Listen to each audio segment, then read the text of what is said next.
जय श्री राम दोस्तों। तो ये है मेरी कज़न दीदी की शादी का व्लॉग, जहाँ पर मैं बिल्कुल तैयार नहीं हुई थी क्योंकि मुझे अपनी एंड मोमेंट पर ड्रेस बिल्कुल पसंद नहीं आई थी। इसलिए मैंने ना बाल स्ट्रेट करे, ना कुछ मेकअप करा, कुछ नहीं करा था। और उसके बाद फिर हम लोग बैठे गाड़ी में और हमें यहाँ निकलते ही बहुत सारा ट्रैफिक मिल गया था, तो मैं आपको दिखा रही थी। और साथ में मेरे हाथ में गिफ्ट भी था। यहाँ पर कुछ भैया कुछ ऐसे दिख रहे थे और मैं कुछ ऐसी, बहुत ही गंदे लग रहे थे दोनों, तो उसका क्या ही कहना।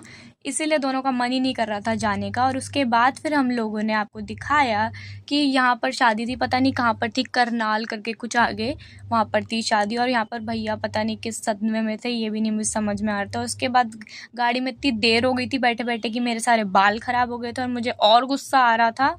और ये मेरे बाल इसलिए ख़राब हुए थे क्योंकि कुछ भैया ने मेरे को गाड़ी में बैठे बैठे 2-3 चांटे मार दिए थे। और हम फाइनली अपने बैंक्वेट में पहुंच गए थे, ग्रीन लॉन्ज। और आते ही हम खाने पे टूट पड़े। स्वादिष्ट खाना, जहाँ मंचूरियन, स्नैक्स, ये सब कुछ था। और यहाँ पर हम इतनी जल्दी पहुंच गए थे, कोई भी बच्चा नहीं था।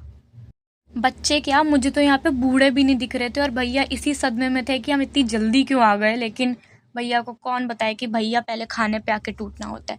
फिर उसके बाद हमने दोबारा स्नैक्स खाए और भैया ने मुझे यहाँ पे खाते खाते रिकॉर्ड कर लिया क्योंकि मैंने बोला था रिकॉर्ड करने के लिए। उसके बाद ये बच्चे की जरा टॉर देखो आप, कितनी टॉर में नाच रहा है।